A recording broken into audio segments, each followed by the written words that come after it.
When we're done today, your cast iron's gonna love you, as well as whoever shares your living space, because we're not gonna smoke them out inside today. Hey, I'm James from Smokin' Dad Barbecue, and today we are seasoning some cast iron without smoking out the house and everybody who happens to live in it, which I'm sure they will all appreciate. Now, part of the way that we season our cast iron is to put a little thin coat of oil. Today I'll be using olive oil, but you can use avocado oil or a number of other oils, whatever one you prefer, but I've got great results in the past with olive oil, so that's what I'm going to be using for today. But what makes the cast iron seasoning stick is going well beyond the smoke point of whatever oil you choose to use. And so today we're going to take our olive oil well past its smoke point and run our barbecue at about 500 degrees Fahrenheit. You don't need to be using a Kamado Joe like I'm using today. Any barbecue that can exceed 500 degrees Fahrenheit or whichever oil you choose to use, as long as you're able to exceed its smoke point, you're good to go. So let me show you how I'm going to set up for today's smoke. Different kind than I normally do on this channel, but we're going to smoke some cast iron, get a great fresh set of seasoning, and take care of any of those trouble spots from leaving my cast iron outside in snow and rain this winter.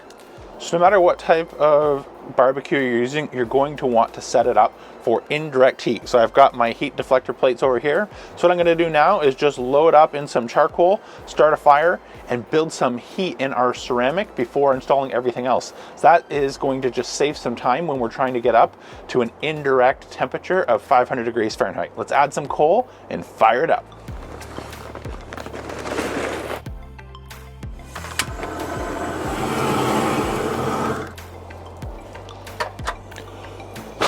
So now that we got our fire started, we're gonna go ahead and wait before installing our deflector plates just to help get some heat in the dome. This again is a great time saver because if we were to install those deflector plates, we're blocking all that heat from coming up and getting the rest of our barbecue hot. Just gonna waste some fuel and some time.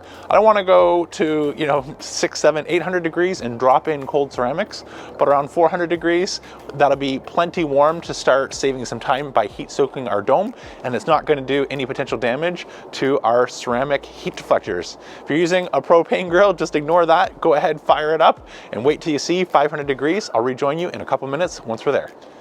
Okay, our grill's just up over 300, 350 degrees. I think it's a great time to go ahead and install our deflector plates, as well as start throwing in some cast iron, and we'll let it sit there and ride all the way up to 500 degrees Fahrenheit.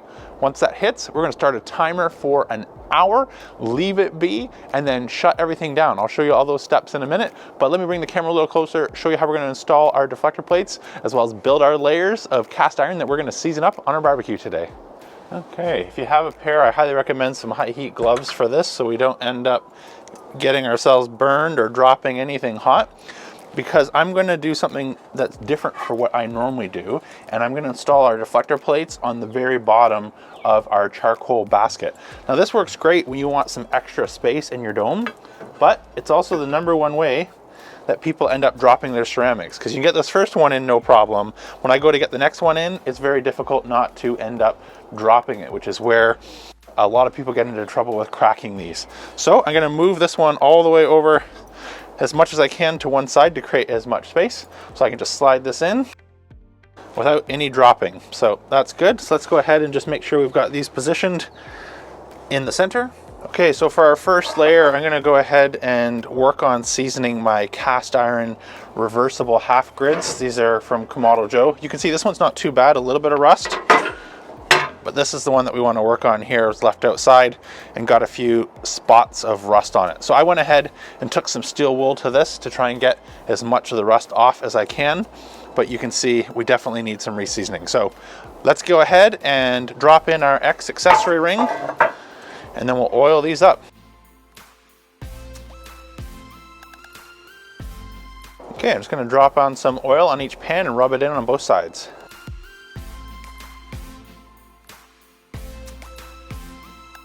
Okay, so now that we've got those oiled up, I'm just gonna wipe off any excess oil with a clean piece of paper towel, just so there's not too much oil. You just want a thin coat.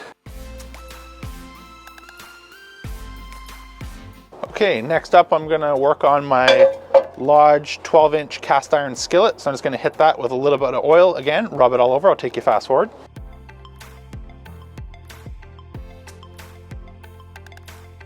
Okay, and so I'm spacing things out as much as possible so that we can get some airflow up and around the sides and the middle. That's why I have these two cast iron reversible half moons separated with our large skillet on top. Let's go ahead and add our next layer of grids so we can add some more cast iron.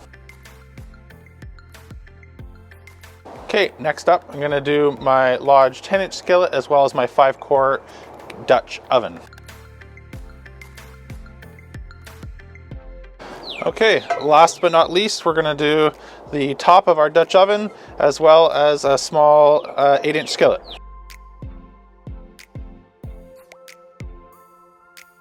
So I don't know if that's coming through, but you don't want these dripping. You just want a sheen of oil so that it builds a great seasoning and doesn't flake off. If you do it too thick, we're gonna get more smoke than we need, as well as it won't adhere as well to our cast iron. So that looks good to me. Let's put that in. And we'll just wipe this down as well. Okay, that looks good. Let's close it up. Okay, so we've got all of our cast iron on now, so I'm just gonna let everything come up to temperature and adjust our vents if necessary to hold 500 degrees Fahrenheit. Now, a couple of pointers along the way here. You do want to go indirect for this. I've tried it direct to fit even more in, but what just tends to happen is it ends up removing your seasoning because it's being exposed to the direct coal. So definitely, no matter what barbecue you're using, make sure that you set it up for indirect. The second thing that I can point out as a tip is just think about your timing. So today it's early, kind of on the weekend, want to go ahead and start this first thing in the morning or late at night. If you're planning to use your barbecue for lunch or dinner, you're going to be committing it for at least 8 hours. And so I know that sounds like a lot of time, but we're doing 1 hour at temperature. So we've got some time committed to setting up, building our temperature, an hour at 500 degrees, and then we lock it down. We don't want to open it for 8 hours. We want everything to become cool to the touch inside our barbecue. And something like our Kamado Joe Big Joe Series 3 here, which is a ceramic Kamado style barbecue, it'll hold its heat for a long time. So I'll rejoin you later on towards the end of the day, hopefully when this is cool to the touch, and I can show you how the seasoning on our cast iron came out. I'll rejoin you in a little bit further down the road.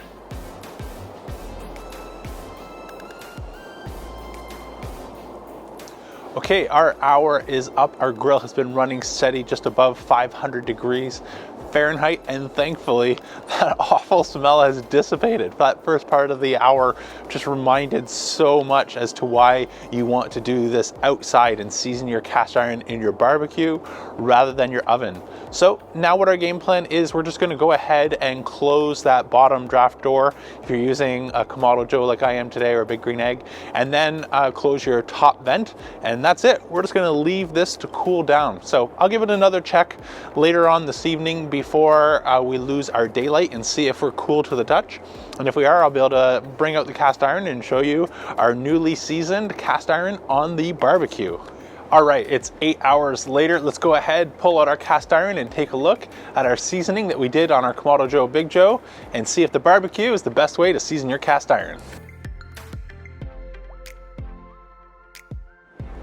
Okay, so here we are, just as the sun's going down, let's take a look at our cast iron. So the pieces I'm gonna use are our 2 half moon griddles, which were showing the greatest need of TLC. So I think these still could use a second coat, but we have greatly reduced the visible surface rust, and this now feels really nice. Let's take a look at the other side. There we go. I think this is our better of the two, and it is also looking really good. So all the other pots and pans are really good. I'm gonna do one more hit on the 2 cast iron half moons just to rebuild that seasoning, make sure we don't have any rust issues in the future. Otherwise, we're done for the day. I hope you really enjoyed today's video. If you did, please let YouTube know by smashing that like button, and let me know by hitting subscribe to catch future videos. Until next time, I'm James from Soaking Dad Barbecue, signing off, and remember, don't be afraid to fire it up.